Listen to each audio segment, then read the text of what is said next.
Good afternoon. If you'll just be patient with us for a moment while everybody loads into the Zoom, we will get started momentarily.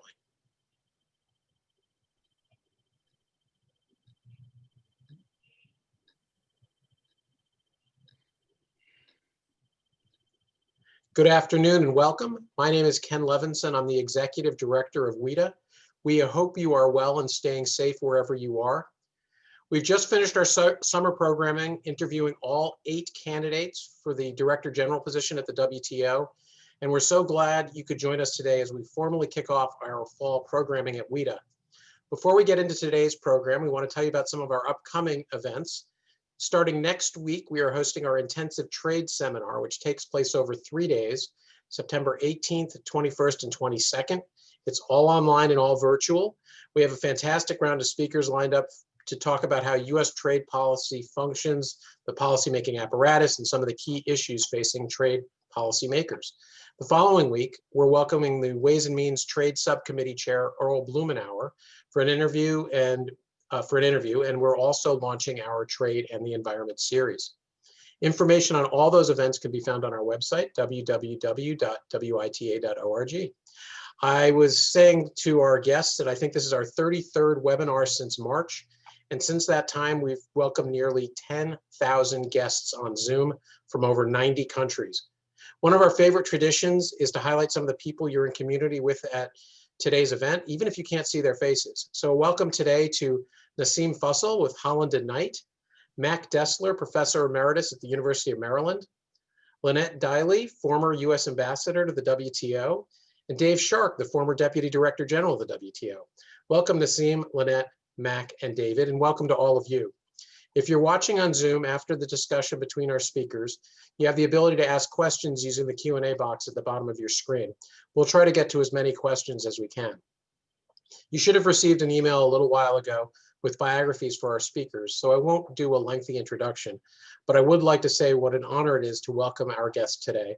Firstly, a welcome back to WITA for Ambassador Bob Zoellick, the former U.S. Trade Representative and President of the World Bank. Bob was a keynote speaker at our 2020 International Trade Conference in early February before everything shut down for COVID. Welcome back, Bob, and congratulations on the release of your book, America in the World, A History of U.S. Diplomacy and Foreign Policy. We're also very honored to welcome Pascal Lamy to the WITA platform. Pascal is the president of the Paris Peace Forum, the former Director General of the World Trade Organization, and former Trade Commissioner of the European Union. It's a great honor to welcome you here today, Mr. Lamy. And finally, our moderator is a longtime friend of WITA and many of you who are watching today, Ambassador Peter Allgeier, America's former Deputy U.S. Trade Representative and Ambassador to the WTO, while Bob was USTR and Pascal was Director General. Thank you, Bob, Pascal, and Peter. Okay, Ken, thank you very much. First of all, for the honor of moderating this discussion.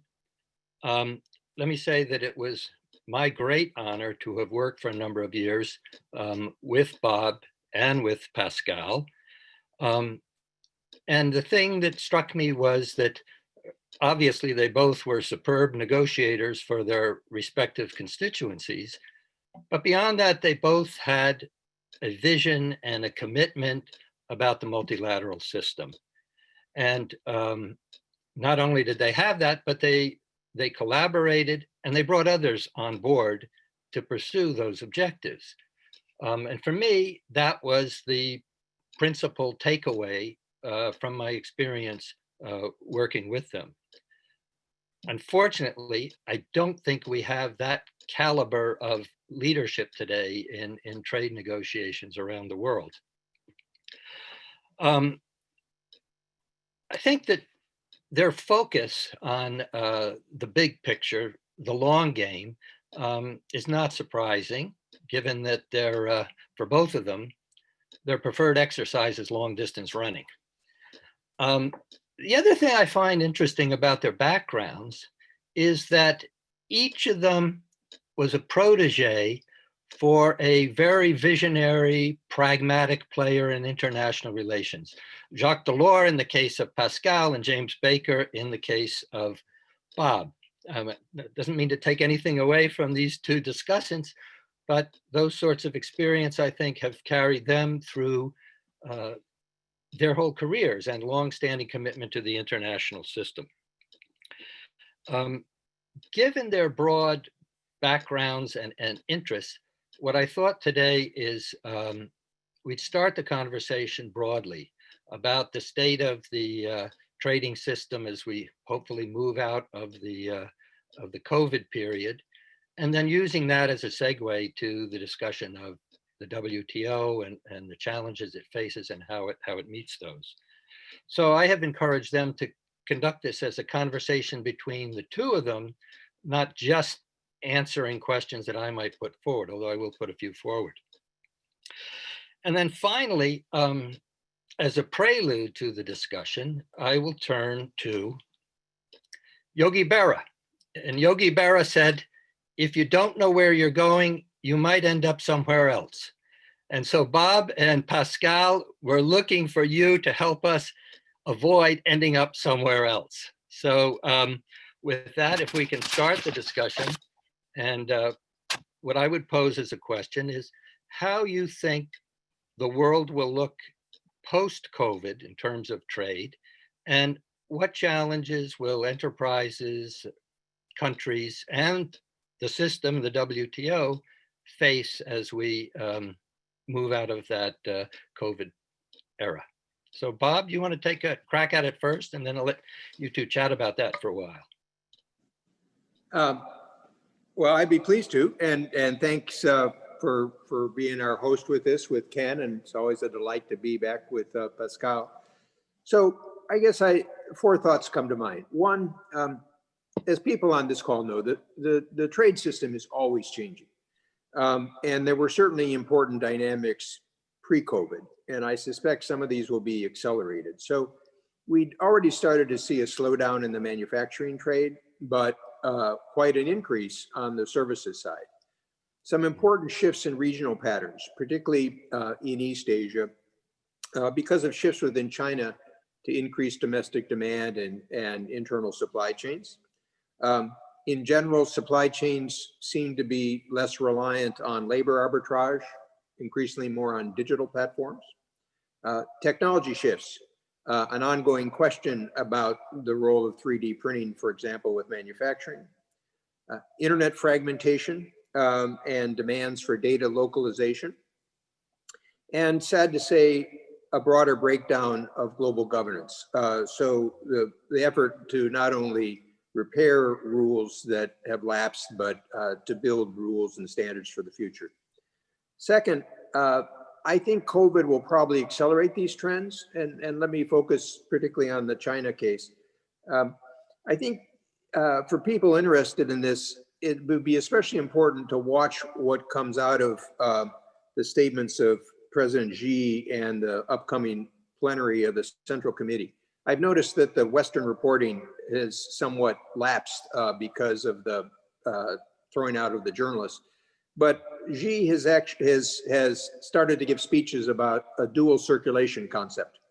And for people who work with China know, the way the Chinese system works is they often start with these broad themes and then they fill them in. And in this case, you'll have this plenary in October, and this is leading to the 14th five-year plan for 2021 that will be done next year. And I think what we're seeing is a reaction to both the Trump administration's decoupling and to the pandemic. So what dual circulation seems to be talking about is increased reliance on domestic demand for baseline growth. We'll probably see deeper vertical integration within China to ensure national self-sufficiency, which has always been a very important concept in Chinese history. However, this is not abandoning the global system. They want it supplemented by foreign technology and investment. But I think the concept here is to have a baseline of growth that, regardless of what happens outside China, can preserve the system. Third point, related to your question about adaptation, I think worldwide, we're seeing companies emphasize greater resilience. Frankly, a lot of them have learned things about their supply chains that they hadn't known before. More flexible sourcing, inventories.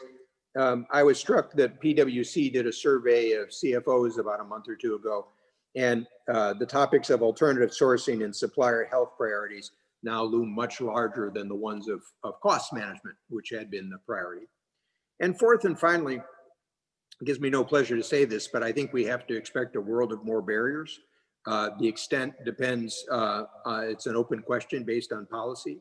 A couple points that Pascal has made, and I'm sure he could expand on, but when you see government intervention of this size with the spending that we're seeing across developed economies and some developing economies, you have to expect there'll be increased demand for local jobs, investment, purchases, and procurement systems.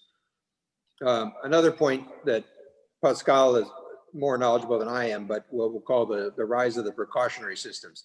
Anybody who's worked with the EC knows about the precautionary principle, but I think it's now on steroids because whether it's licensing or whether it's sort of health standards, this is going to be a key part of the trade system. And as we've seen with other such control systems, they can be manipulated for protectionist purposes as well. I think we've seen an increased turn to managed trade as a policy. Sad to say, I think the United States has been sort of in the lead on this, so partly depends on US policy. And along with that, investment screening. And then the real question, of course, will be the extent of US-China decoupling, which we can talk about more, but I think is going to be the critical issue. If I would sum it all up, Peter, I would say, you know, the system has a strategic choice. There clearly has to be adaptation to events of pandemic and economic disruption. The question is whether we move to autarky. Pascal? Whoops. Unmute. I have to unmute. There you go. No, I wouldn't disagree with anything Bob has said. Maybe a bit of nuance here and there on the accent. Overall, I believe that keeping trade open and opening trade will be more difficult in a post-COVID world, with one caveat en passant, which is that the horizon of a post-COVID world, unfortunately, has been moving forward month after month since many of us have started thinking about what a post-COVID world should look like. So I think, as Bob said, not that the situation pre-COVID or the trade system was great. It wasn't great for a variety of reasons, which he has mentioned. I'm just thinking that, if anything, is going to be worse. And this fits with the sort of geopolitical consensus I see in all the discussions I've been having for the last 6 months, which is that a post-COVID world would look like the pre-COVID world, but worse, which is the sort of summary of what I see as the consensus. Now, some of the reasons for that are trade specific. Others, as Bob said, are more general and more geopolitical. The one that are trade specific are that the problems we had in updating the WTO rulebook, in adjusting the world rules-based trading system, which were there before COVID, and a lot of that had to do with how to coexist with China in open trade, given the huge part of the Chinese economy which is under state control, which is a China-specific something, which will not change, whether or not some believe it would be legitimate for others to believe the Chinese should change. This will not change. What should change, and what we did not succeed in bringing forward, is how to discipline some Chinese practices when they violate not the letter, but the spirit of global market capitalism and a world trade system.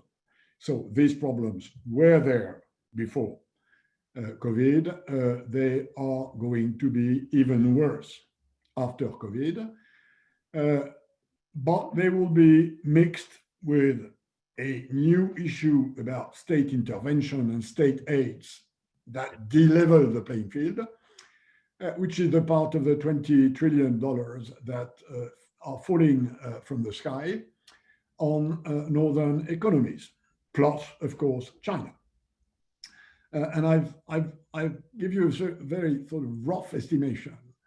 Let's assume before the COVID crisis, we had a certain amount of $10 billion of subsidization that were impacting world trade, deleveling the playing field. That's the order of magnitude pre-COVID. The order of magnitude post-COVID is 10 trillion, not 10 billion, 10 trillion. And inevitably, this huge pump of money that's coming into the economies and that's coming from public coffers with borrowing capacities or from central bank will be a big problem in keeping a reasonably fair open trade.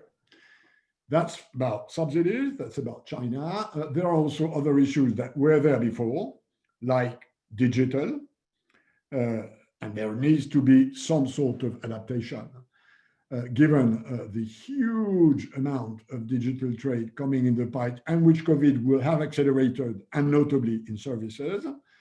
There's this whole issue of trade and environment, a nexus which was already there before COVID, but which I think COVID will have accelerated as a problem for some, hence the necessity for solutions.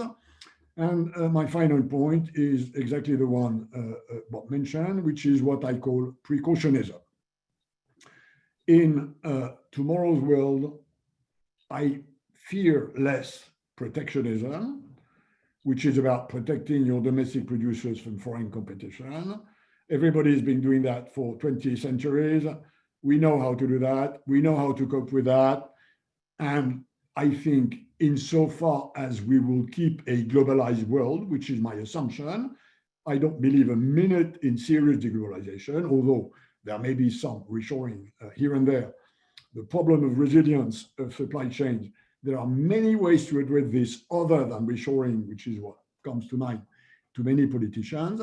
But the big issue is not now with protecting your producer from foreign competition.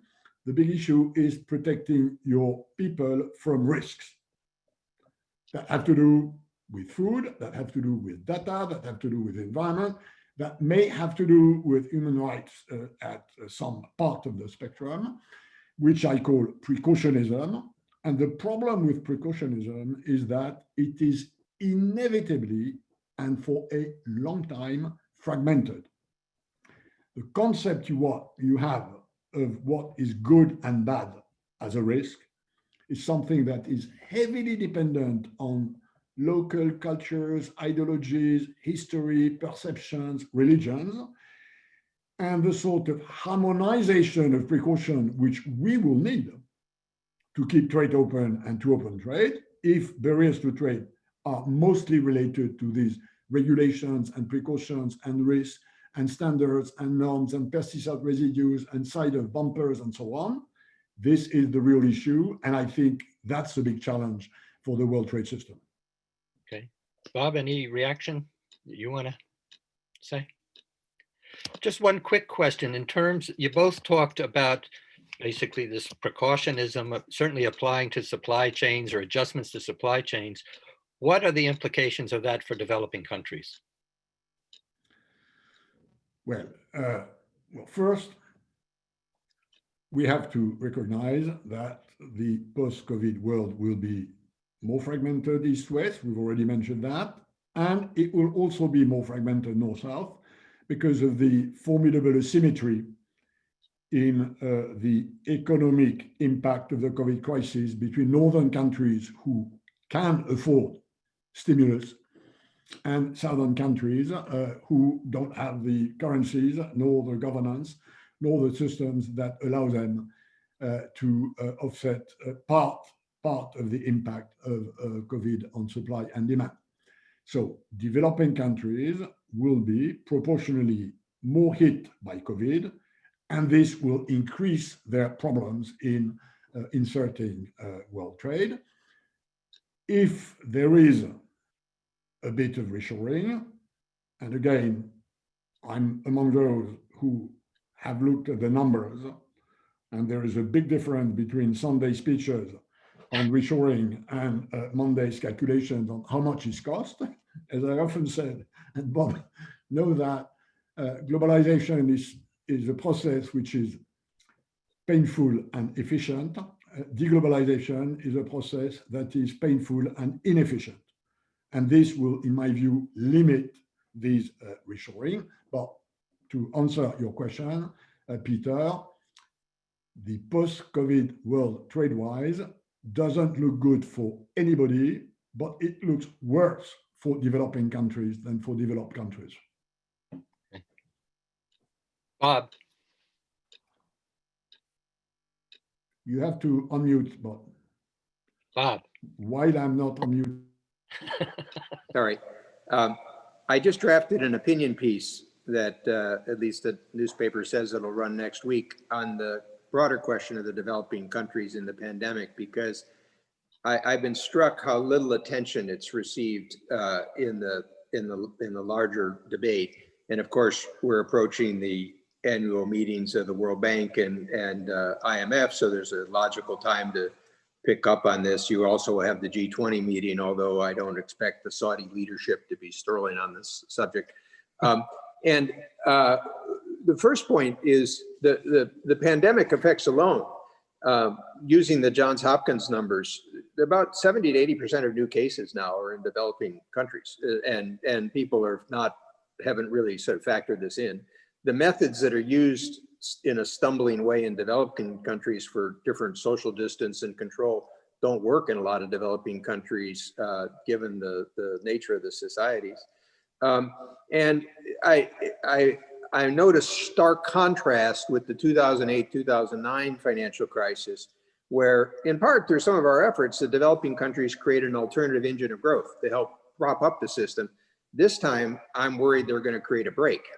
And what you've seen on the financial side is that at first money fled, then it came back because of the flood of central bank funding and people chasing after the yield.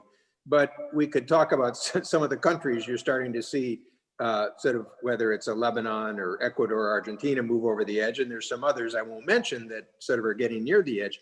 And as anyone who's worked in financial markets know, Rudy Dornbush made this comment about Mexico years ago, which is that, you know, crises take a long time to build, but once they occur, they move very fast and very deep. And so I can imagine a number of scenarios that sort of could trigger this reaction. And then you look at the nature of their economies, depending on sort of tourism, remittances. You know, now there will be some, as always, some that do well. I think Vietnam's doing well because of some of the moving of the production away from China. But I think that we could be moving into a decade of stagnation for the developing world. And then, of course, that will have social and political implications. And what I find striking is that, you know, the cooperation in the world of the G20 in 2008 and 9 certainly wasn't perfect. But if you compare it with the world we have today, it's a huge difference. And, you know, there's no major player, you know, obviously the US is, you know, being a counterforce, but, you know, even Gordon Brown played a key role in that, in putting together that London economic summit. And, you know, I don't fault the international financial institution. They're trying, at least I think Kristalina's trying to, Georgieva, to move forward the agenda, but they can't do it by themselves. And so I've actually am writing some ways in which, particularly if you come up with vaccines and others, you could leverage off some of the work that's been done in other environments.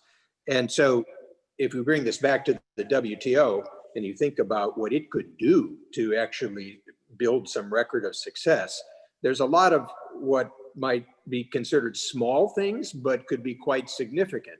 So, I mean, just to give you, again, an example, in the global financial crisis, when the bank supervisors decided to close the barn door after the horse left, you know, they started to put all these high standards on credit, including for trade finance. And it was just fortunate that Pascal was at the WTO with his experience and I was at the World Bank. and could see that this was going to kill trade finance for developing countries. And we managed to intervene with the financial supervisory authorities to get it changed. And so there will be a host of these items, and they're now going to be in the area of export controls. I mean, if you watch what's happening with food prices, I think you could, in part because of not only production, but breakups in the supply chains and others. And then as we saw before, you could start to get export bans and other steps. So this is actually an interesting time for the WTO to kind of move out of the sort of narrow Geneva mindset and start to understand how trade is connected to these issues and be a catalyst working with the IMF and World Bank and supportive countries. Okay, well, that provides a perfect segue to talk about the WTO now in more detail. What should the members of the WTO over the next year or two be emphasizing? And if you have any comments on what they might try to achieve by the ministerial next year. Pascal, you want to take a first cut at that? First, I think what WTO members and the next DG of the WTO, we all know the WTO is member driven.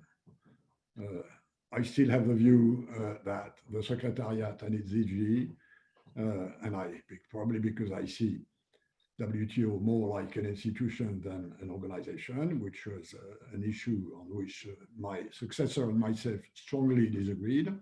But let's leave that aside. I think there is a period for stabilization, for conversation, for cooperation, for recreating a place where people accept to genuinely talk with each other as to the problems they have and do not come with boxing gloves at any circumstance. And if this ambience does not change, not much will be done. So there is an issue there. It's, ambience really matters for these issues, whether people are sort of rebuilding a bit of trust. Now, then agenda-wise, they have to try and move a few things forward. There's one thing which is not a major trade issue, but which is quasi-ripe, which is a WTO agreement on disciplines on fishery subsidies. I'm not sure world-class businesses and CEOs will focus a lot of their attention on this, but it is an important thing, not least because it starts addressing something which is a connection with the environment. And I'm saying this because this is ready to cook. There's no other topic on the agenda of the WTO that can be, oven served so rapidly. Then I think they should focus on the three major issues which they will have to work on in the years to come. Back to subsidies disciplines. And China will have at some stage to accept that if they do not accept new disciplines on subsidies, then China's trade with the rest of the world will not remain as open as it is.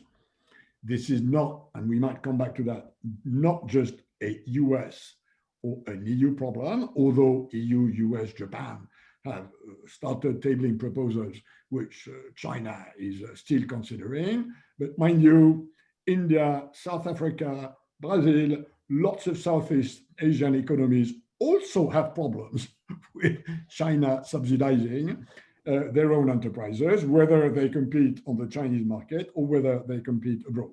So this will remain number one, and I hope that China will be able to convert into some sort of reality this notion which they floated, and Bob mentioned a new one that just appeared, the notion they floated 2 or 3 years ago, and I remember discussing this with the Chinese Prime Minister, which they call competitive neutrality.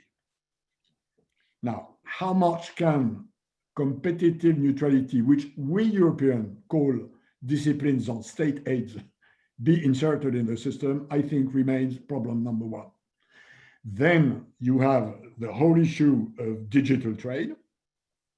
And there's a host of complications coming with that precisely because of precaution about digital, whether it's data storing, data availability, data privacy, cyber precautions. This is a real problem.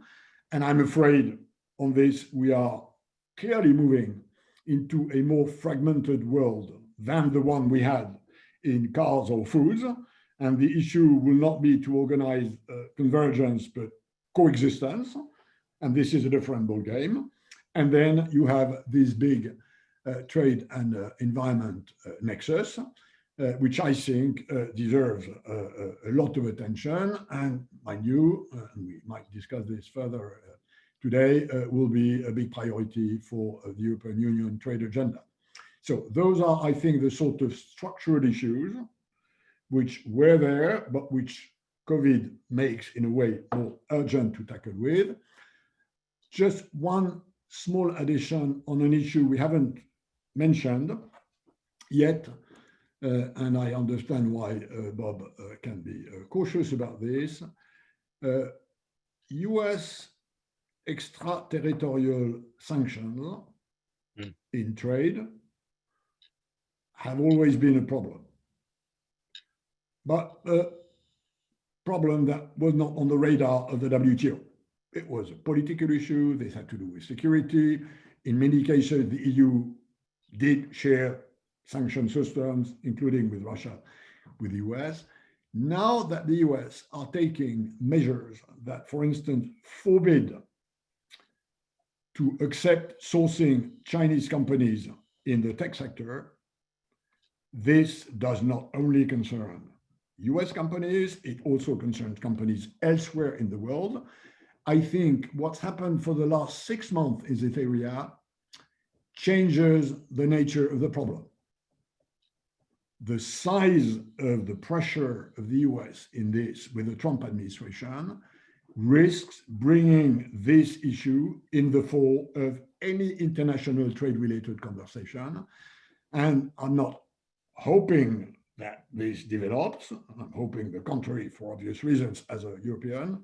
But this is an issue which I think more people should have in mind in interpreting what has been happening in recent times. Great. Bob, your thoughts? Thank you, Pascal. So I would break it into 2 parts. One, the WTO needs modest steps to show usefulness, or to build on your original comment, Peter, about sort of vision and practice. Is, as Baker used to say, success breeds success. So you got to get some wins on the board. And I'm quite concerned, actually, that the WTO could, if it's sort of left in its current quagmire, just sort of fade from the scene over the next 5 or 6 years. It needs to demonstrate that it can play some role.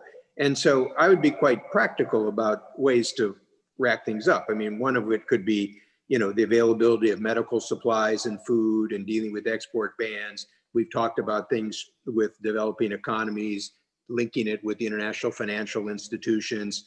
On the positive side, as supply chains change, I think you'll have some new infrastructure abilities, which could be, again, something that the WTO could work with some of the other institutions, including in the developing world. And then I'd be quite opportunistic about trying to find other successes, whether it's the fisheries case. Frank Lavin wrote something recently in the Forbes about, you know, an idea about trying to eliminate nuisance tariffs below 2 or 3%. It's something that would lead the political leadership of the WTO, as opposed to kind of the ambassadors that continue to wrap themselves around text, to realize that they've got to achieve something here. They got to make some movement on an issue. And then in the medium term, I think the diplomacy in capitals as well as in Geneva needs to try to lay the groundwork for some bigger fixes. And I'm not suggesting that all these need to get done right away, but again, depending on the political environment, you figure out sort of which are the easiest. One is we clearly have to move beyond the total MFN concept. So whether you call it a plurilateral concept, liberalizing coalitions, APEC calls it pathfinders, you can keep the basic MFN sort of for basic commitments, but we can't be in a world where one economy can hold up 163. The activity will migrate outside. Another one is what Pascal mentioned with state-owned enterprises or state capitalism or state aid, however you want to describe it. We do have some experience with this. You'll recall we did some of the work in the Singapore FTA on this, and I think there was some included in the TPP. And we'll see how China and others respond to it, and if they don't, they're going to get closed off on a lot of these. And I find that if you move beyond the emotionalism, the Chinese can be quite practical about these subjects. I do think we're going to need some safety valve system again that is related to the other question about dispute settlement. As you know, both of you know, I tried to shift from the world of anti-dumping countervailing duty to use of safeguards because I thought that they would be more transparent, more broad-based. They could have an ability to end at some point. I was roundly smacked back for that. And so whether that system or anti-dumping CVD, whatever it is, you're going to need something that allows the developed countries that have relatively low tariffs to be able to deal with some of the politics of those topics. The special and differential treatment, and again, I'm flagging this as an issue. I wouldn't spend a lot of time talking about the theory of it. I tried to deal with it in practical cases. Exchange rate policies, and there's ideas out there that Fred Bergston and others have had about how, frankly, I think you could finally combine what is in the GATT charter and the IMF charter to sort of intervene if countries did try to manipulate exchange rates. The environmental topic that Pascal mentioned, whether it's carbon border taxes or fisheries or other issues, I think this will be particularly critical if you get a Biden administration. I mean, the one in rebuilding a coalition here, I think if you could connect a green environment with a trade environment, and they are connected, including, say, on wildlife trafficking, which is now kind of apparent to people with pandemics. That's a way of building a different political coalition, and the digital tax issue will clearly sort of force itself. So my point is that at the political level, let me make one other just general observation. If Trump wins, none of this will happen. He does, we've seen he's a protectionist. Lighthizer wants to go back to the world of GATT, if that, and that's just the reality. So that's the choice that people face. If Biden wins, I think the reality is he's got a huge domestic agenda, as Pascal mentioned. Trade's not going to be number one, but I could see how trade could fit in if you have a creative advocate. So frankly, for Democrats, if Biden wins, the choice of the USTR and some other people will be quite important, because you've seen over time that while it's not the first tier issue, the right sort of person can try to push the agenda further ahead. And at the end of the day, we have to get some scores on these topics. Right. Well, a topic we have to discuss, of course, is dispute settlement. And right now, the dispute settlement mechanism of the WTO is in a medically induced coma.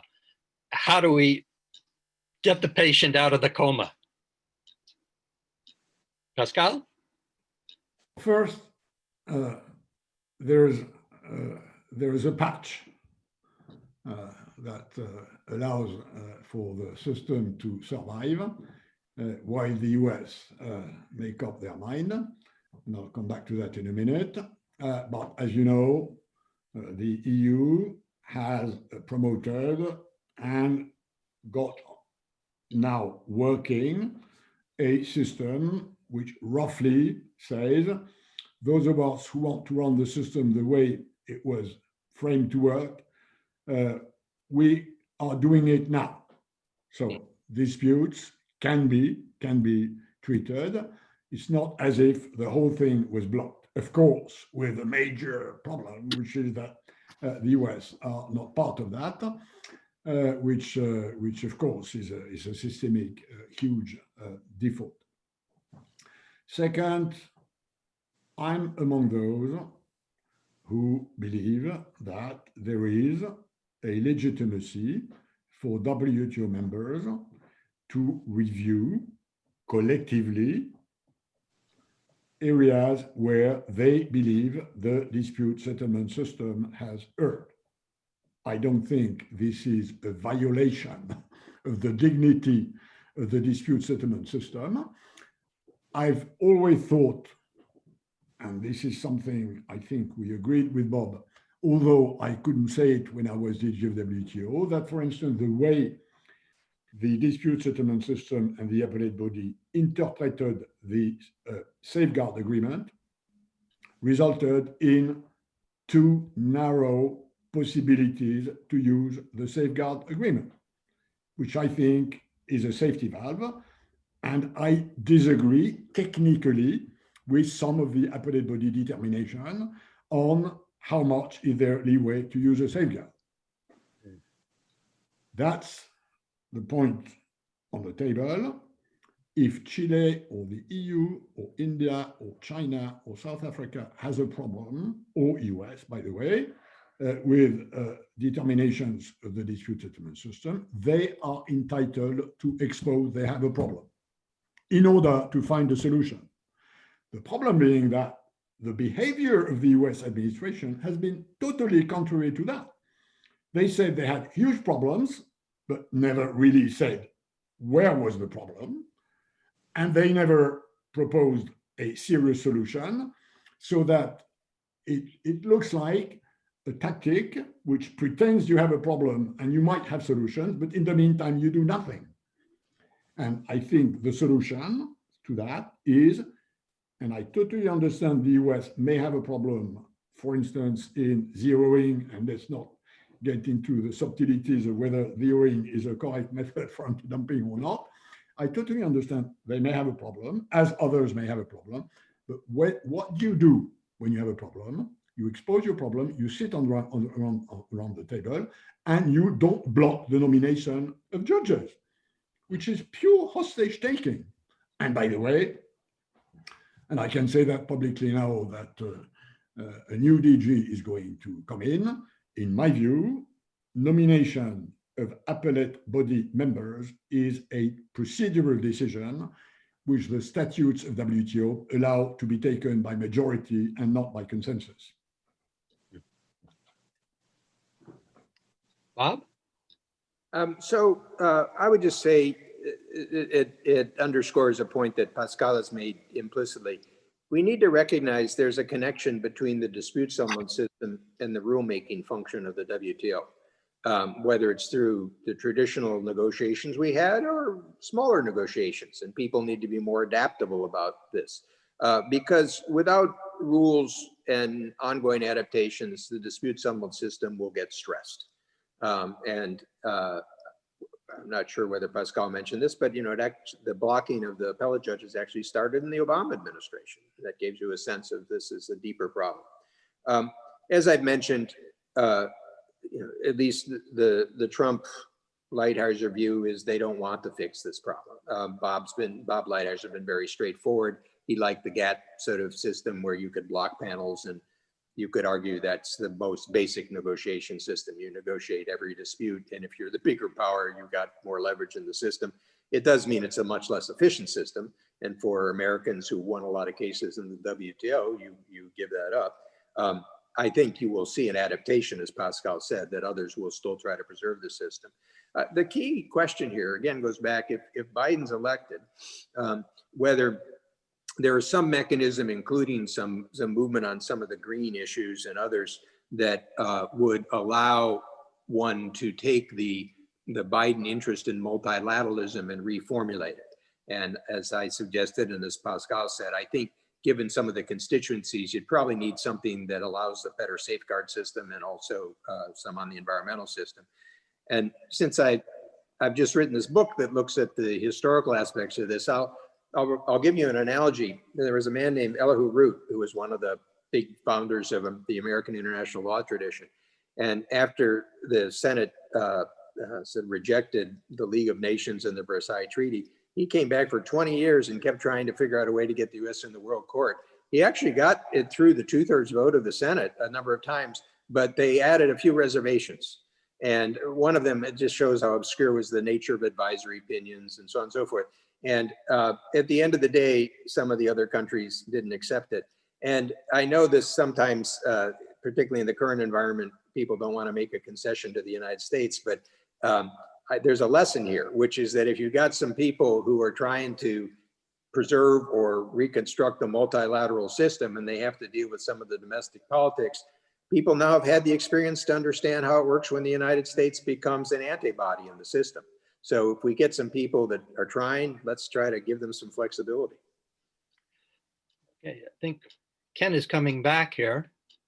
Well, we want to take some audience questions, but Peter, did you have another one you wanted to follow up Yeah, I on? have one other question, and that is, there does seem to be, at least in my perception, there does seem to be in some quarters declining public and legislative support for additional trade agreements. In other quarters, there are calls for trade agreements to be much more expansive and to bring in a bunch of other issues, whether it is human rights or green energy or gender equity. What are your perspectives on public and legislative support for new trade agreements and rules, and especially in light of some of your previous comments that immediately post-COVID, governments are going to be looking inward to deal with issues that affect their domestic populations more immediately? Bob, you want to take a crack at it?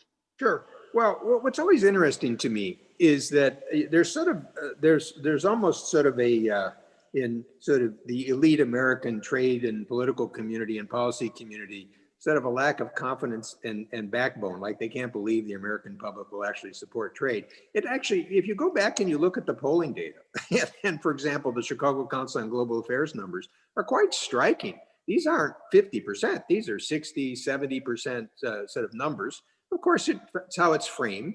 And I think some of the pro-trade movement you've seen in those surveys is a reaction against Trump. But that may also show you that there's some ability to build with a younger generation here.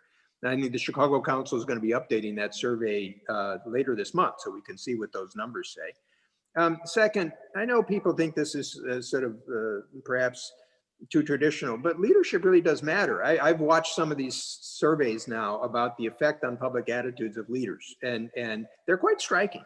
And in the case of Trump, there's no doubt he's changed the attitude to become more protectionist, including among sort of the Republican voters.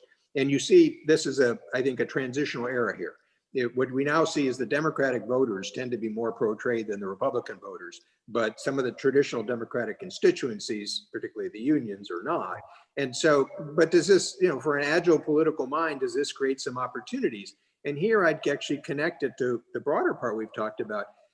For people who are concerned about pandemics or climate change or environment issues, or frankly, cybersecurity questions and data other issues or proliferation, good luck doing it within your national borders. So if you believe that there's a need to try to deal with some of those aspects of globalization, I think Pascal talks about this as globalization is a phenomenon versus a governance system. And as a phenomenon, it's not going away. And so, can you make an explanatory case? And this is why I go to the point of saying, frankly, it'll be interesting if Biden does win, kind of whether he's got somebody who moves that forward. As Pascal saw, in the first term of the Obama administration, they basically took a walk on this.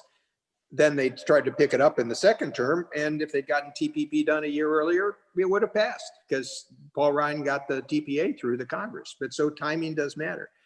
Then, of course, it's the constituency groups.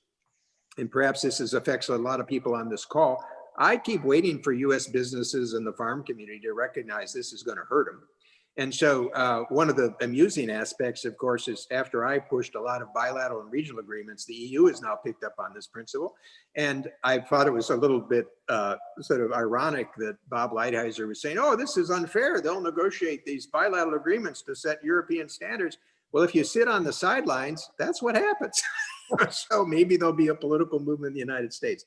And then, of course, it's what we've talked about, kind of the need for fixes on some of these issues. You can show practical steps. But I'll close with this point. Another little episode I found in my book, I found quite fascinating. There's a view among the American policy types that, well, US used to be pro-trade in the early mid-20th century, but it's been too hard now. Well, I found this story of Will Clayton in 1947, where 23 economies are trying to form the GATT. the Congress passes a 50% wool tariff, Australia says, we're dropping out. And if Australia drops out, Britain had to drop out for the Commonwealth. The European economies then saw there was little benefit. So Will Clayton goes back to have a meeting with President Truman on this wool tariff. And it's a setting where we all probably encountered. The Secretary of Agriculture has 15 minutes. Clayton has 15 minutes. The Secretary of Agriculture says, look, you'll lose up to 7 or 8 states in the 1948 election if you don't sign this tariff. And Will Clayton makes the case for international economic recovery and why we need to create an opportunity for GATT to work. And Truman decides to veto the bill and gives them authority to cut the tariff by 25%. So this has never been politically easy. And by the way, for people that know no history, Truman did win the next election. Pascal, how do you see it from the European perspective? I'll be very frank. The European trade policy will have to seriously green in the years to come. Europeans are pro-trade, but they've turned pro-environment. And the political reality, given that trade is a federal issue in the European Union, there are not many of them, it's one, is that you will not get a majority in the European Parliament since European elections last year, which reshuffled the political groups in the European Parliament.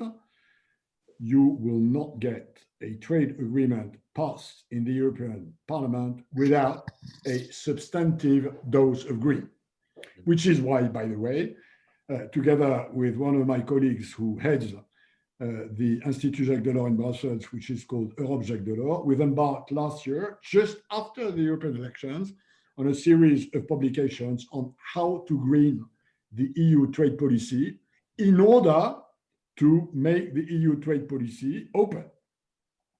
It is now a condition. Now, how much of greening is an issue which can be discussed. We've published, for instance, a full-fledged template on what a EU WTO compatible border carbon adjustment should look like and how it should be put together, which is a sort of food for thought, so code in the thinking machine of the Commission, but that's a reality.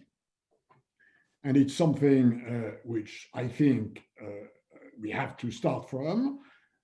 Again, the consequences of that may take a different shape. It can be well done, it can be less well done. But I think this is one more manifestation that precaution is now permeating into this whole trade issue. And precaution about the environment is one of the versions of precaution. It's like flowers, it's like animals, it's like, okay. So this is something which I think, at least in the case of the European Union, is a given for the times to come. And I think in a way, and I'm not saying this in any sort of arrogant way, those who want to exploit the EU market, which is its main international asset. As you know, it's not an army. It's not a clear concept of defense. It's not a clear concept of how much China or US are a partner or rival. All this is absolutely blurred and for a number of reasons. But in case you want to penetrate the EU internal market, whether goods or services, you will have to get adjusted to getting greener. Thank you. Ken, it's back to you. Thank you.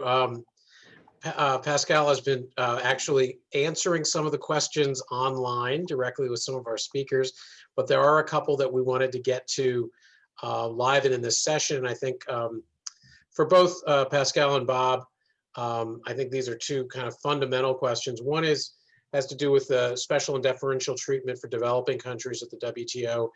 Is this something that needs to be looked at? Bob, you alluded a little bit to it in discussion of MFN and plurilaterals, but just this is another side to that coin. And then the second question is about the WTO leadership race, which I'm sure you are two of the people with some of the most expertise in that issue. Is it time for a woman to lead the WTO? But Pascal, do you want to take a first step at this, the special differential? No problem at all. I think this issue is obsolete. It used to be a major issue when opening trade was about protecting your producers. And you can have, if you are US or EU, a tariff of 20% on flowers coming from Israel, 10% on flowers coming from Colombia, 0% of tariffs coming from Rwanda. It makes sense. It's special and differential treatment. In market access, it works. My belief being that these issues are the past and that the issue of the future has to do with precaution. Sorry to look a bit obsessed with that. Precaution does not tolerate special and differential treatment.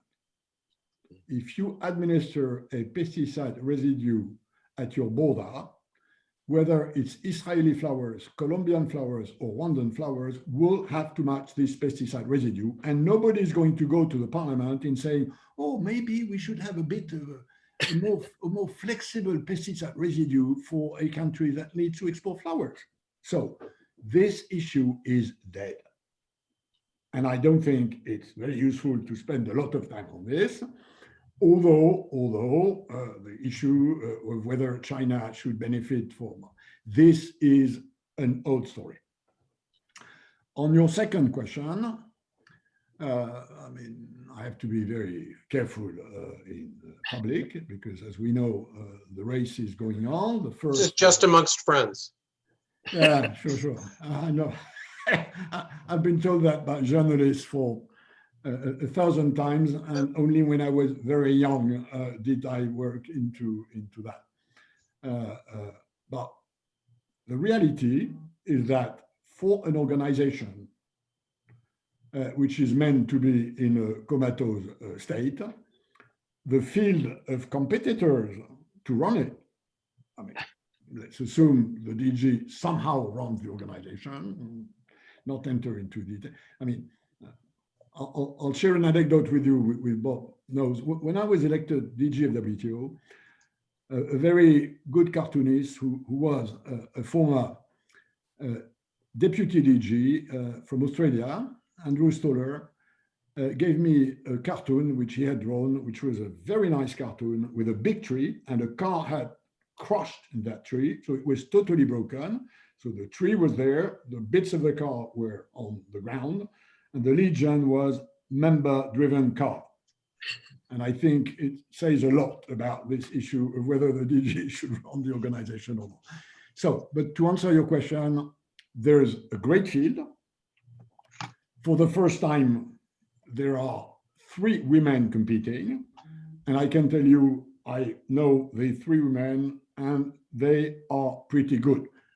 In my view, in my own view, one of them is better than the 2 others, but that's for me.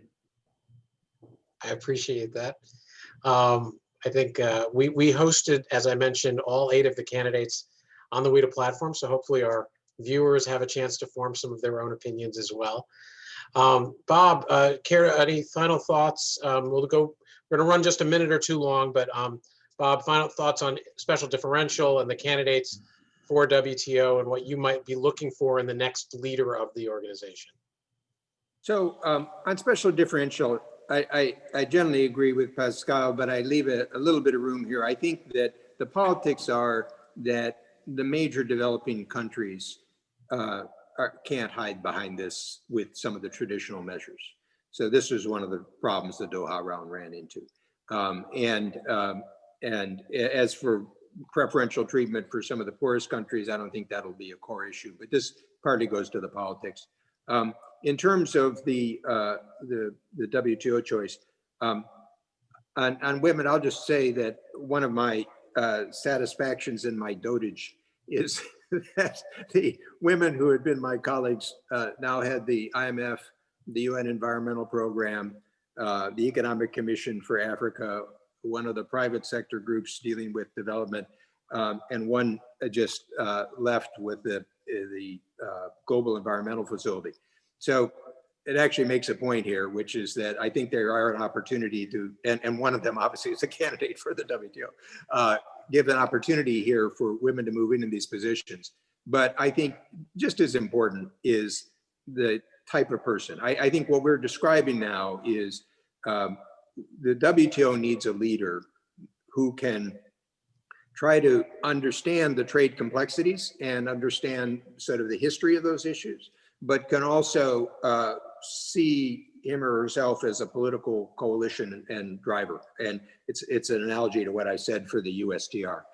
We need somebody who can kind of think out of the box.